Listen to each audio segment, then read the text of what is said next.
If you already own a Weber Smoky Mountain, well then this setup might save you from buying a Santa Maria grill attachment or another grill. Now most people think of the Weber Smoky Mountain and immediately think brisket, pork butt, and ribs. And yeah, it's great for all of those things. But today, we're gonna prove that this thing can also cook an excellent picanha, hot and fast.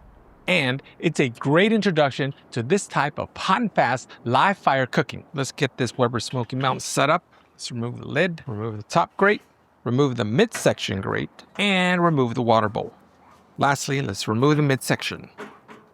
Fuel source is going to be a combination of lump charcoal and then some wood chunks to add more wood flavor. I'm using hickory. I'm going to use 2 starter cubes to start up this chimney. Let's light it up. Now to light up the lump charcoal, you could certainly put more starter cubes right in there and start it up. You could use another chimney if you have it. I'm going to be using this grill gun. Yeah. Now be very, very careful. We're going to go ahead and move those lit chunks over to this WSM. And that's it. This is our fire setup. This is really, really hot. So I'm going to wait a little bit before putting on the midsection. Ooh, that is hot. Now, as I said, we're not going to be using the midsection grill grate, nor we're going to be using the water pan. So be sure to put these off to the side. We will, however, be using the top grate. So now the top. Covering up the grill while it preheats allows the heat to settle down, so that it isn't too hot when you put the picanha in. Here is our picanha. Now for seasoning, we're going to be using 2.5 teaspoons of kosher salt. That's about a 1/2 teaspoon per pound of meat. We'll also have some freshly ground black pepper, and I'm going to be using equal parts in volume. Okay, maybe that's a little bit more, but I love me some pepper. Now for a more even spread, I like kind of taking it off in the distance. While we're prepping up the picanha, make note which way our grain is running. You might be tempted to remove the fat cap here. Don't. It's okay to thin it out, but don't completely remove the fat cap. Let's keep seasoning with the salt and pepper mix. Be sure to get all sides and all the edges. Does anybody know what we call this type of rub, a salt and pepper? If you guessed Dalmatian rub, you're absolutely right. You know your stuff. All right. Let's put on picanha.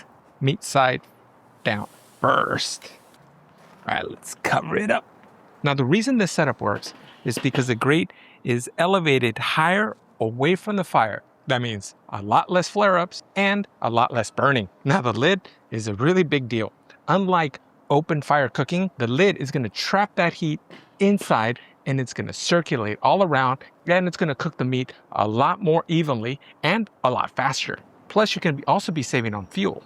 Now, the open access allows you to put more charcoal in there or more wood. Bonus feature that I did not expect to care about is that the cooking grate sits higher than a normal kettle. So if you're taller like me, there's a little less chance of hunching over the grill. And my back really appreciates that. Now my posture is still terrible, but I really can't blame that on this setup. Woo-hoo-hoo, that is hot. It's off the scale hot. Get ready for our first flip. I'm putting the fat cap down. Woo-hoo-hoo-hoo, look at that. Now here we'll want to flip, rotate, just make sure that it doesn't burn up on me. So this is a very, very active cook, but let's not let all that wonderful heat escape. Let's cover it up. Check it in about 5 to 10 minutes. Now we're also going to be checking for color. We're going to be flipping the picanha, and we're going to be managing flare-ups. So rotate, move around to a different part of the grate. Remember, when you have the access door completely removed, the fire is going to be a lot hotter. I'm going to move it over onto the side over here. I'm going to go ahead and temp it. Temping at 73 still. Look at that. Look at that back cup. Nice crust. A little piece of aluminum foil to help hold it up. Pretty genius. This is a pretty active cook. Be sure to check on it about every 15 minutes or so. Remember to flip and rotate. Fire management is key here. Add more fuel as necessary for longer cooks. If you need to add more fuel, add a couple wood chunks in there, add a little bit more charcoal. This is especially important for longer cooks. Now you should remove the roast when it reaches 120 degrees Fahrenheit. All right, let's keep temping it. Let's see where we're at now. The temperature on a big roast like this is going to continue to rise. And after the carryover heat, It's going to take us about 130 to 135, and that's a medium rare, which is perfect for picanha. It's time to remove this picanha away from the fire. Okay, so we'll want to let this picanha rest all wrapped up. And the reason for that is because the carryover heat is going to take it to more of a medium to medium rare temperature. And more importantly, all those juices are going to redistribute around the meat. This way, the juices stay inside the meat and they don't end up all over your cutting board. So let's give this about 10 minutes and then we'll slice. So I'm going to go ahead and remove the picanha away from the foil now that it's rested. Now here's the key trick. But on this picanha, if you're cutting it into steaks, you want to go with the grain. So you're going to slice it. Now once you have your steak here, then you cut it against the grain, like so. So if you're going to take away anything from this video, it's just that. And that results in the most tender bite possible. Picanha is already a very tender cut. Cutting it correctly guarantees even a better bite. Give this a taste, right?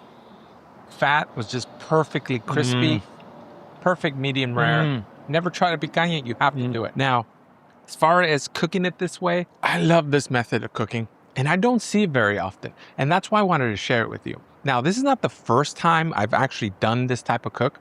I've done a couple of videos up here for you to check out, but every time I do it, I'm reminded that we just do not give enough credit to this amazing cooker and smoker and now hot and fast picanha steak machine. We need to get the word out, so please give it a share. And in the meantime, check out those cooks. Cheers.